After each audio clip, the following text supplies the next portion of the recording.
자, 오늘 말씀 나눌게요.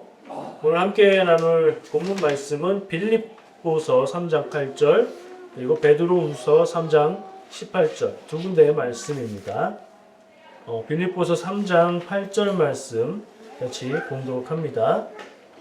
또한 모든 것을 해로 여김은 내 주 그리스도 예수를 아는 지식이 가장 무상하기 때문이라. 내가 그를 위하여 모든 것을 잃어버리고 배설물로 여김은 그리스도를 얻고. 아멘. 다음은 베드로후서 3장 18절 말씀입니다. 공독합니다. 오직 우리 주 곧 구주 예수 그리스도의 은혜와 그를 아는 지식에서 자라가라. 영광이 이제와 영원한 날까지 그에게 있을지어다. 아멘. 자, 두 군데 말씀을 읽었고요. 두 군데의 공통적인 내용이 있고요. 오늘은 그 내용을 나눌 건데, 빌립보서는 무슨 책이죠? 그 성경의 종류가, 책의 종류가 서신서, 편지죠. 누가 썼어요? 예, 바울로 우리가 알고 있어요. 근데 사실은 성경의 책들을 누가 썼는지 그게 정확하냐? 그건 몰라요. 성경을 쓴 사람이 쓰고 사인하고 도장 찍고 이러진 않았거든요. 그렇지만 교회는 틀림없이 저자들을 교회가 고백하는 그분들의 글로 그리고 그것을 하나님의 말씀을 전하는 글로 받아들이고 그것을 전통으로 가져오는 거예요. 그럼 빌립보서 바울이 쓴 편지 거기에 바울이 오늘 얘기하려고 하는 계속해서 지금 3주째 나누고 있는 하나님을 아는 지식 요것과 관계되는 말이 보면 제일 비슷한 게 주보 한번 보세요. 제일 비슷한 표현 한번 찾아보실래요? 아는 지식이라는 표현이 나오는데요. 뭐를 아는 지식이래요? 예수를 아는 지식이라고 말합니다. 그런데 오늘 저는 제목을 하나님을 아는 지식이라고 했어요. 비슷한 것 같으면서 다른 것 같기도 한데 이게 어떻게 관계가 있는지 한번 나눠보려고 하고요. 베드로후서 말씀은 누가 썼게요? 베드로가 썼겠죠? 네. 서신서 제목 알잖아요.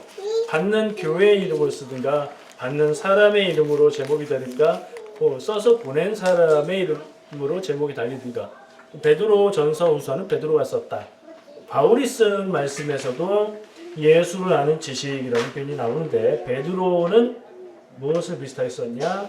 구주 예수 그리스도의 은혜와 그를 아는 지식. 그러니까 예수님의 은혜와 예수님을 아는 지식이라는 말을 썼지. 공통점은 예수님에 대해서 아는 지식을 말하고 있는 성경 말씀이라는 거죠. 근데 저는 말씀의 제목을 그리고 다음 주까지 하나님을 아는 지식 시리즈거든요. 예, 주제가 하나님을 아는 것이라고 얘기를 하는 가운데 이 얘기를 했다. 그러면 이 어떻게 관계가 있나? 다른가? 같은가? 하는 데 집중을 해보시면 좋을 것 같습니다.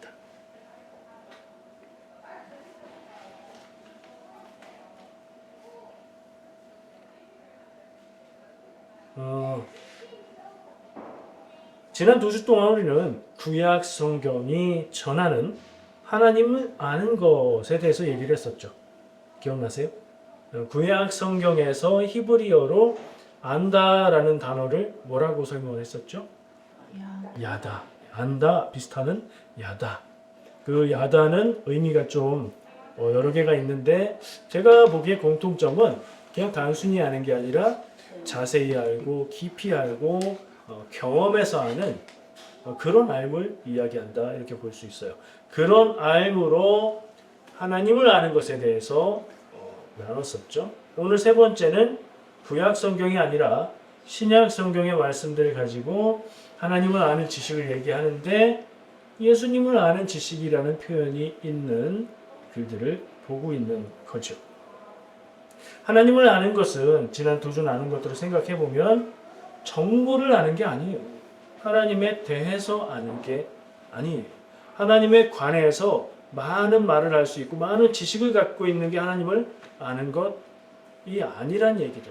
정말 친밀하게 하나님을 경험하고 하나님과 부부관계처럼 모든 것을 말하지 않아도 아는 그런 정도의 알미, 구약이 전하고 있는 하나님을 아는 것이다. 이렇게 얘기를 했던 거죠.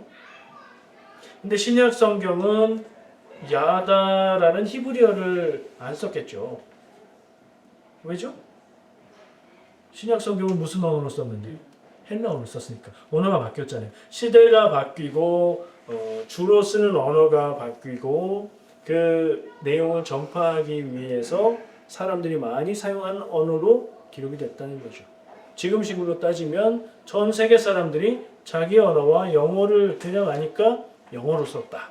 이런 식의 생각을 하면 이해할 수 있을 거예요. 그러면 이 헬라어, 그리스어에서 안다는 말은 뭘까? 오늘 본문 말씀에서 예수님을 아는 지식이라는 표현에 들어가 있는 안다는 뜻의 단어는 뭘까? 찾아보면 그노시스라는 말이에요. 생각나시죠? 제가 첫 번째 시간에 5주 전에 헬라어에서는 그노시스가 안다는 말이다. 그건 영지주의, 그노시스즘하고 연관이 있는 그런 단어다. 근데 그노시스 자체는 이단하고 관계없이, 영지주의가 이단이에요. 이단하고 관계없이 지식이라는 뜻의 헬라어다. 그 얘기를 했었죠. 오늘은 그 말을 가지고 나눠 보려고 합니다. 하나님을 왜 구약에서 야다라는 말, 히브리어로 성경을 기록하고 안다는 말을 쓰고 하나님을 알라고 하셨는데 신약에서는 왜 그노시스, 야다가 아닌 그노시스를 썼을까? 이렇게 질문해 볼 수도 있거든요. 그럼 답은 뭐예요? 언어가 바뀌었으니까. 이거는 뭐 단순한 거예요. 히브리어에서 헬라어로 성경을 기록한 언어가 바뀌었으니까. 그건 뭘 뜻하냐면 이 성경 말씀을 읽고 믿음을 갖고 신앙생활하는 그 대상들이 쓰는 언어가 바뀌었다는 얘기예요. 언어가 바뀌면 그 내용도 생각도 바뀔까요? 바뀌는 부분도 있어요. 그래서 우리가 자녀들과 대화를 하다 보면 영어를 주로 쓰는 자녀들이 말을 영어를 그대로 한국말로 바꿔서 웃기게 할 때도 있고 한국말을 알긴 아는데 정확하게 몰라서 웃음을 짓게 만드는 그런 경우도 있고 우리가 말을 하는데 얘네들이 알아듣는 것 같으면서 사실은 엉뚱하게 이해를 하고 있는 경우도 있고 그렇죠? 언어가 다르다는 건 언어가 바뀌었다는 건 뭔가 생각과 이해가 달라졌다고 생각을 할 수 있어요. 그럼 더 질문해 봐야죠. 구약에서는 하나님을 안다는 건 야다라는 말로 히브리어로 말을 했었는데 그럼 그걸 그노시스라는 헬라어로 말을 하게 된 시대에는 하나님을 아는 게 뭐가 바뀌었나? 질문을 해봐야죠. 언어가 바뀌어서 뜻이 바뀌고 내용이 바뀌었나? 제일 먼저 드는 생각은 언어가 바뀌어도 같은 의미라면 같은 뜻이지 하는 생각을 할 수 있는데 우리는 알죠? 우리가 약속 있어서 못 가요 하는 거 영어로 말할 때 한국 사람들이 제일 많이 하는 실수가 I have a promise 이렇게 얘기해요. 근데 그 약속은 promise가 아니고요. 뭐죠? appointment잖아요. 그런 것처럼 이해가 약간씩 다를 수 있어요. 그러면 하나님을 안다는 것을 말한 바울의 표현과 베드로의 표현이 구약에서 말한 하나님을 안다, 예수님을 안다는 그 안다, 야다와 다른 말인가? 우리가 생각해 볼 필요가 있습니다. 근데 답을 말하면 아니에요. 같은 하나님, 그 하나님을 만나면서 경험하면서 믿음 안에서 그것을 표현하고 있기 때문에 언어가 바뀌었고 그 언어상에서 의미하는 그 단어에서 담고 있는 느낌이나 내용이 조금은 다를 수 있지만 또 표현하고자 하는 의미, 본질은 같다고 봐야 돼요. 그렇지 않겠습니까? 어쩌면 오히려 히브리어 야다에서 말하는 근데 히브리어 야다가 표현하지 못하는 그런 느낌까지도 그리스어 그노시스로 표현했을 때 그 느낌을 그대로 가져오면서 뭔가 더해지는 느낌, 풍성해지는 느낌이 있을 수도 있는 거죠. 그 정도로 결론은 언어가 바뀌었다고 해서 내용이 바뀌지 않습니다. 하나님을 알고 예수님을 아는 것은 친밀하게 알고 깊이 알고 삶을 변화시키는 것입니다. 이렇게 정리를 할 수 있을 것 같아요. 예를 하나 들어볼까요? 제가 이렇게 예를 좀 생각해 봤어요.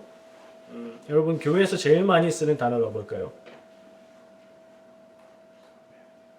아멘. 아멘. 아멘도 좋아요. 뭐 아멘보다 더 많이 쓸 수도 있는 말이 있어요. 하나님이라는 말 많이 쓰죠. 하나님은 무슨 뜻이에요? 하나님이지 무슨 뜻이에요?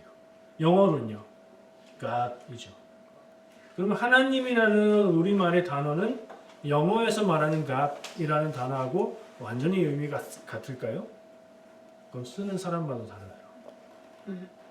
영어를 쓰는 사람들이 생각하는 God하고 한국말로 하나님이라고 말하는 것은 의미는 같지만 그 사람들의 경험과 문화와 생각이 달라서 조금 다를 수도 있어요. 그럼 그 하나님이라는 말은 어디서 옵니까?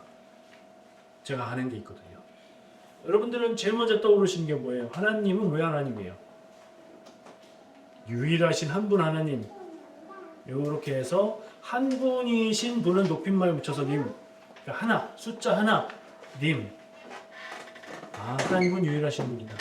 이 의미를 그렇게 표현했다라고 들어보셨을 수도 있고 그렇게 말하면 그런가 보다 하실 수도 있어요. 근데 그건 사실과 다릅니다.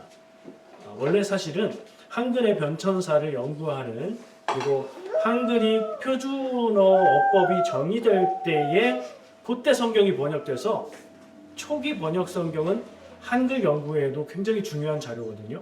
그걸 다 연구해 보면 이 하나님이라는 말이 어디서 왔냐? 하날이라는 말에서 왔어요. 그 하날의 아 발음은 나의 아 발음은 점 찍는 아 발음 있죠. 아래아라고 하는 하날. 뭐 비슷해요? 하날? 하늘 비슷하죠. 그래서 그 하날님이라고 썼는데 그때는 초기에는 그게 있던 말이 아니에요. 성경을 번역해서 만든 말이에요. 신조어예요. 근데 우리 조상들은 하늘을 절대적인 존재, 절대적인 분이 계신 장소 이런 개념이 있었단 말이에요. 그래서 그 하늘 그리고 절대자니까 님 붙여서 하날님이라고 썼어. 근데 이게 바뀌게 되는데 표준어 표기가 아래아가 사라지면서 두 가지로 바뀝니다. 가톨릭에서는 그걸 하느님으로 바꿔요. 그러니까 하나님이라는 같은 단어가 하늘로 변해서 하늘님, 그래서 하느님이 된 거예요. 그리고 개신교는 하나님이라는 용어로 발음을 바꿔서 사용하는데 그쯤에는 아마 한 분이신 분이라는 그런 의미도 마음을 담았을 수 있어. 그렇지만 그 단어와 언어의 변하는 과정을 보면 그건 하늘을 뜻하는 말에서 온 게 확실해요. 굉장히 연구를 많이 했는데 결론이 그렇게 났어요. 그러면 한 분이신 하나님을 표현하는 말이다 이렇게 말하면 틀리는가? 안 틀려요. 우리가 그 말을 쓸 때 거기에 그런 마음과 의미를 담아서 쓰잖아요. 그러니까 원래 그렇게 변한 거다라고 말하면 틀리는데 하나님이 한 분이신 하나님을 표현하는 뜻이라고 생각하는 건 그건 괜찮아요. 원래 그런 게 아니라 그것만 아시면 돼요. 자, 그러면 제가 이 하나님이라는 말이 언제 생겼다고요? 영어 성경 그리고 원본 히브리어 성경, 헬라어 성경을 번역하면서 생겨난 말이에요. 그 전에는 우리 조상님들은 하나님 이런 말 쓰지 않았어요. 하늘도 의심하시지 이런 말을 썼겠죠. 그때 만든 새로운 말인데 기가 막힌 말이잖아요. 지금 우리 들으면 다 알고 그리고 우리 조상들이 가졌던 하늘 개념을 연결을 했을 때 이게 성경이 말하는 하나님과 크게 다르지 않고 정말 좋은 말로 그렇게 번역이 됐고 우리는 성경을 읽을 때나 신앙을 말할 때 늘 말하는 말. 이렇게 언어가 바뀌면서 새로운 의미가 부여되기도 하고 그렇지만 신앙을 경험하고 하나님을 경험하면서 우리가 고백하는 믿음의 본질은 같다. 뭐 그런 것들을 우리가 기억할 수 있고요. 1세기에도 1세기라고 말하면 기원은 1세기니까 그때는 이제 예수님이 십자가에 죽으시고 부활성천하신 후에 교회가 처음 생겨나서 막 교회도 발전하고 전파되고 부흥하던 그 시대에 하나님은 구약의 히브리어 야다의 의미를 헬라어 그노시스라는 새로운 언어의 옷 속에 표현을 하셨다. 근데 언어는 달라졌지만 그 말의 뜻은 같다. 이렇게 정리하면 제가 아까 처음 제시했던 단어가 바뀐 것에 대한 질문은 해결이 되는 것 같아요. 두 번째 질문이 있습니다. 그러면 이 그리스 말 그노시스는 히브리어 야다하고 안다는 의미가 뭐가 다른가 하는 것도 좀 볼 필요가 있어요. 왜냐하면 신약 성경 시대에 바울과 베드로가 그런 표현들을 썼는데 그것을 그리스어로 썼을 때 그 느낌은 어떤가 하는 것도 생각해 볼 필요가 있어서 그래요. 바울은 빌립보서에서 오늘 그 본문 말씀에서 내 주 그리스도 예수를 아는 지식이 가장 고상하기 때문이다. 여기서 고상하다는 건 우리 누구는 참 고상하셔 이런 의미라기보다 높고 귀하고 가치 있고 그런 의미를 담은 말이라고 생각하는 게 더 맞을 거예요.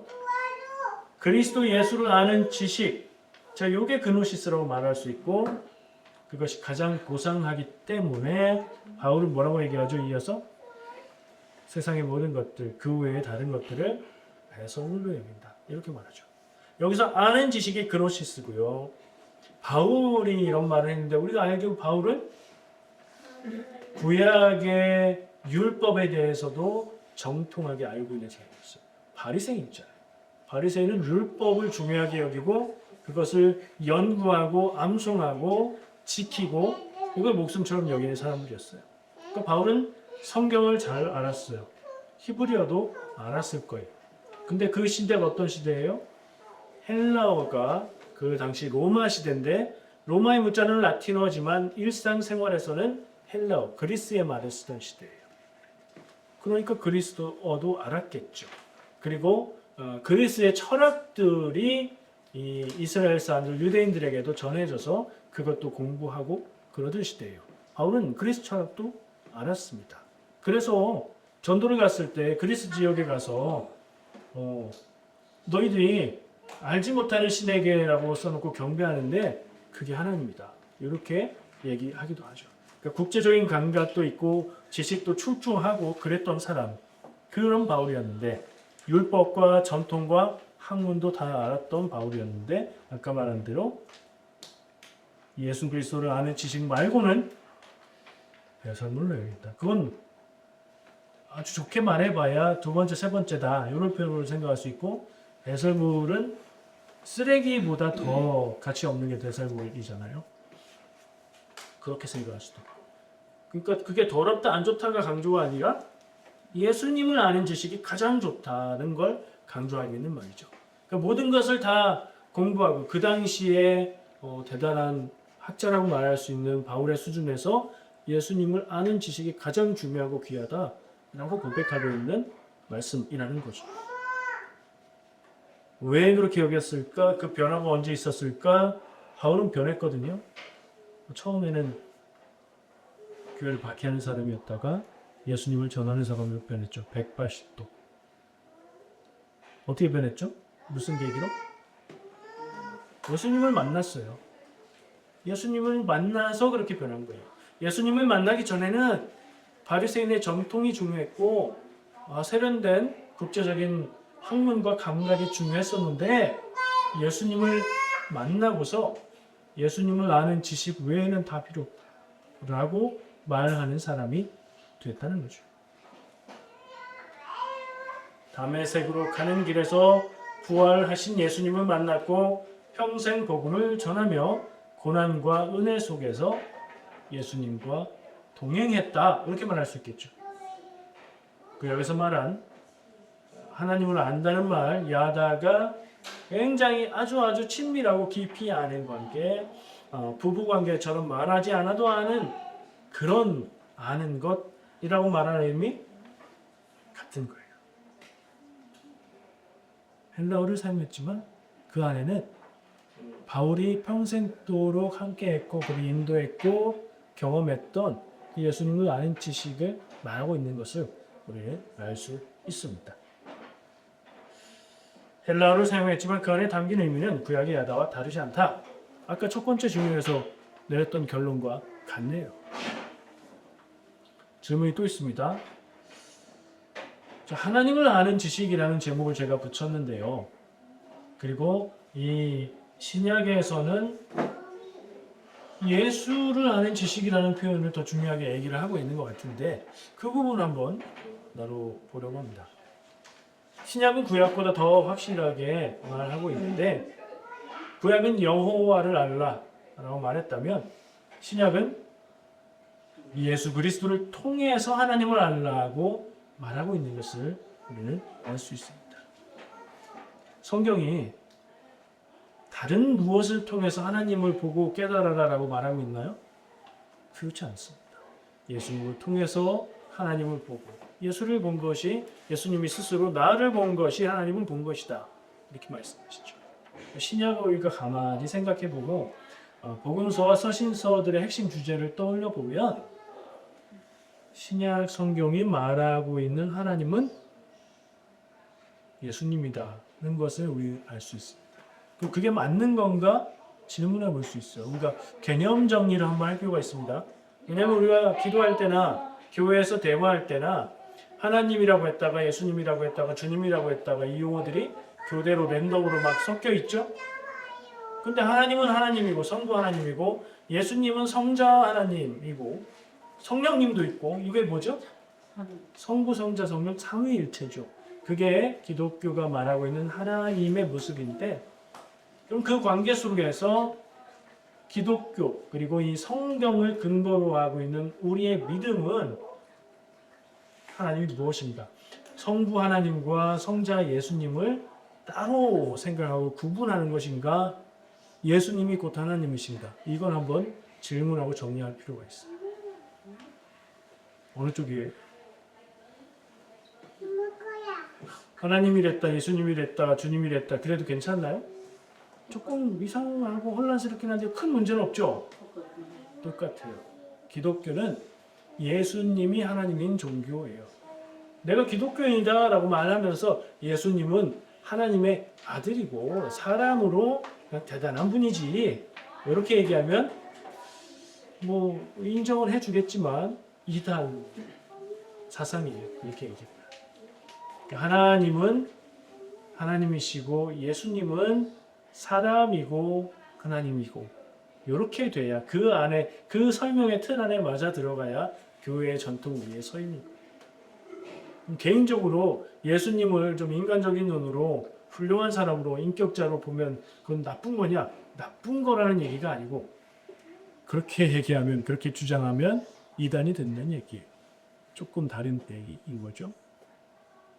그러면 예수님이 하나님이다 그러면 성부, 성자, 성령 셋을 하나님이라고 이렇게 구분하고 삼위일체 이런 복잡하고 어려운 얘기를 할 필요가 있나? 다 그냥 하나님이면 되지?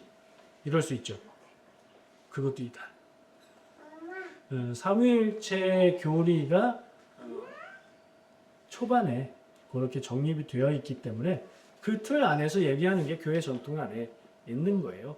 그러니까 굳이 그걸 벗어나려고 할 이유가 없습니다. 그런데 짚고 넘어가자면 기독교는 예수님이 사람이냐 하나님이냐 했을 때 예수님이 하나님이다. 그건 한번 중요하게 짚고 싶었습니다. 자, 왜 예수님을 알아야 된다고 얘기할까? 바울도 그렇고 베드로도 그렇고 예수님을 아는 지식이 가장 고상하고 예수님을 아는 예수의 은혜와 그를 아는 데서 자라가야 된다라고 말하는 건 제일 중요하다는 얘기인데 왜 그렇게 말할까? 좀 전에 말한 대로 예수님이 하나님을 가장 완전하게 나타내 주신 분이기 때문이에요. 신약 시대의 예수님은 하나님의 말씀과 하나님의 뜻과 하나님의 마음을 예수님의 사역과 가르침과 행함으로 보여주신 거예요. 새로운 얘기를 하신 게 아니라 하나님의 참뜻을 새롭게 전하신 거예요. 그 안에서 구약에 있는 말씀들을 연결해서 해석해 보면 신약하고 통하는 게 다 그렇기 때문이에요. 구약을 예수님의 메시지로 새롭게 풀어주기 때문에 그걸 같은 선상에서 보아야 하는 거고 그렇게 봐야 기독교예요. 구약을 떼서 구약만 본다 그러면 유대교가 되는 거예요. 여러분 혹시 그런 신앙은 있으십니까? 한번 교회 정통과 믿음을 벗어나지 않는 게 뭔가를 우리가 생각해 볼 필요가 있습니다. 예수님을 알면 알수록 우리는 하나님의 마음을 알게 되는 겁니다. 예수님의 성품을 배울수록 우리는 하나님의 성품을 배우게 되는 겁니다. 예수님의 십자가를 바라보는 것은 곧 우리를 향한 하나님의 사랑을 알게 되는 겁니다. 그래서 기독교는 예수님을 통하지 않고 하나님을 아는 것은 없다고 말하는 겁니다. 우리는 예수님을 통해서 성부 하나님을 알고 성령 안에서 하나님과 동행합니다. 삼위일체 교리는 사실 너무 복잡하고 어려워서 그 표현 자체가 생각하고 고민하고 공부할수록 더 헷갈리는 거예요. 그래서 간단하게 말할수록 좋습니다. 하나님을 아는 지식은 계속 자라가야 된다는 주제로 정의하고 싶은데요. 베드로가 말한 예수의 은혜와 그를 아는 지식, 그래서 자라가라는 표현이 되게 중요하게 느껴집니다. 이건 되게 감교적이다 이렇게 생각해요. 한번 은혜 받고 하나님의 말씀을 깨닫고 하나님을 경험하면, 그래서 구원 받으면 하나님의 구원하심은 변하지 않으니 그것으로 다 된 것이다 라고 말하는 신학의 흐름도 있어요. 근데 감리교 신학은 그렇지 않아요. 우리가 하나님을 알고 예수를 알고 믿음으로 구원 받으면 그것은 신앙생활의 시작이요, 그게 목적이 아니고 시작이요. 그때부터 남은 생애는 하나님을 알고 예수님을 더 알아가는, 그래서 그 아는 지식이 점점 자라고 성숙해가는 삶을 살아가야 된다라고 말하는 게 웨슬리 신학의 가장 핵심인 것 같아요. 어떻게 여러분들 그렇게 살아가고 계십니까? 나는 예수 만났어. 체험했어. 그래서 난 구원받았어. 지금은 그 느낌이 좀 희미하지만 분명히 그랬어. 그러니까 나는 구원받은 사람이다 라고 방심하고 살아가는 건 감리교인이 아니라는 거. 여러분 그렇게 살지 맙시다. 믿음 안에서 하나님을 알고 예수님을 알고 신앙의 삶의 모습을 점점 더 아름답게 만들어가고 살아가는 것이 우리의 삶이면 좋겠습니다. 예수님을 더 알고 더 신뢰하고 더 닮아가야 합니다. 그래서 그런 마음으로 저는 기도할 때마다, 예배와 기도와 찬양의 때마다 더 하나님을 알고 더 자라가면 좋겠다는 기도를 하는 겁니다. 여러분도 그 마음을 가지시면 좋겠고 그렇게 살아가고 계신 줄 믿습니다. 평생을 수십 년을 함께 산 부부를 보면요, 서로 별로 얘기를 안 하는 것처럼 보일 수도 있어요. 성격에 따라서 대화를 많이 하는 부부도 있고 대화가 별로 없는 부부도 있어요. 근데 대화가 별로 없는 부부라고 해서 서로의 마음과 생각을 모를까요? 그렇지는 않죠. 말 안 해도 알아요. 뒷모습만 봐도 알고요. 어깨만 봐도 저 사람이 기분이 어떻다는 걸 알아요. 저는 그렇죠. 그렇다니까요. 어떻게 그렇죠?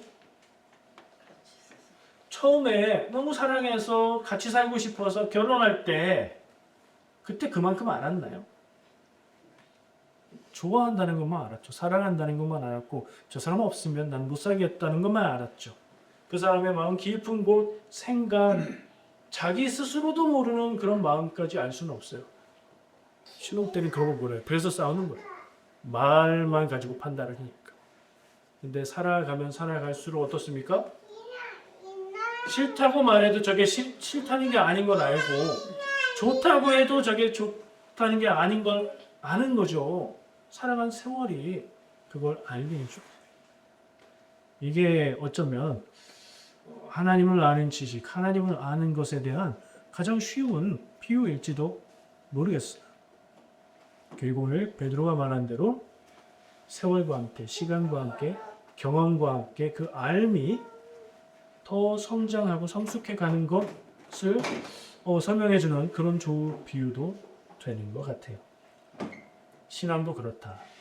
처음 예수님을 믿었을 때 알았던 주님과 인생의 광야 같은 세월을 지내면서 눈물 속에서 만났던 주님을 아는 그 경험의 깊이는 비교할 수가 없죠. 젊었을 때는 열정으로 믿는다 하지만 나이가 들면서 내 삶과 함께 해오시고 내 삶의 모든 순간에 나를 인도하신 그 하나님을 우리가 알고 잊을 수 없고 배신할 수 없어서 믿음으로 사는 거 아니겠습니까?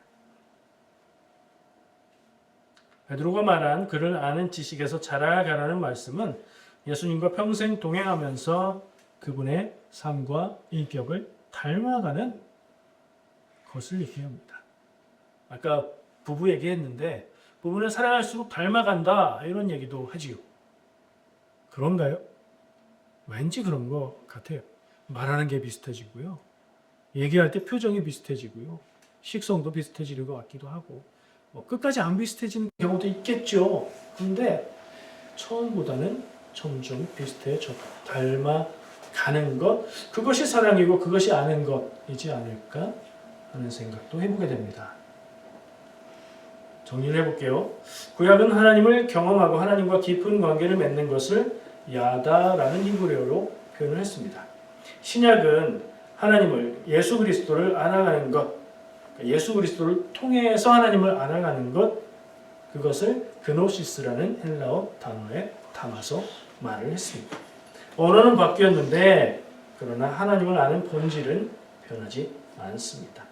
우리 자녀들이 캐나다에 살면서 영어로 말하지만 영어로 생각을 할 수도 있고 영어로 꿈을 꿀 수도 있지만 영어를 말을 하든 한국말을 하든 하나님은 동일한 분이시고 하나님을 경험하면서 하나님을 알아가는 것 그것도 동일하다. 그래서 우리 자녀들이 부모 세대가 만나고 겪었던 하나님도 알고 내가 만나고 경험한 하나님도 깊이 알았으면 좋겠다. 그런 기도 우리가 함께하며 그렇게 양육하면 좋겠습니다. 신약 성경은 우리가 읽은 특히 두 본문 말씀은 하나님을 아는 분명한 방법을 제시해 줍니다. 이거 여러분들 마음에 지금 콕 박혀 있어야 되는데 박혀 있습니까? 신약 성경이 말하는 하나님을 아는 방법은 무엇인가요? 누구를 통해서? 예수를 통해서. 예수님이 전하신 말씀, 그가 행하신 행동들, 그분의 생각과 마음을 통해서 우리는 하나님을 만날 수 있습니다. 예수님을 배우고 예수님과 동행하시기 바랍니다. 예수님을 따라 살아가고 닮아가시기 바랍니다. 그 길이 하나님을 가장 깊이 아는 길이기 때문입니다. 그리고 그 길을 걸어갈수록 우리는 하나님을 더 사랑하게 되는 것이고 하나님을 더 닮아가는 인생이 될 줄 믿습니다. 그렇게 살아가시길 축복합니다. 기도하겠습니다.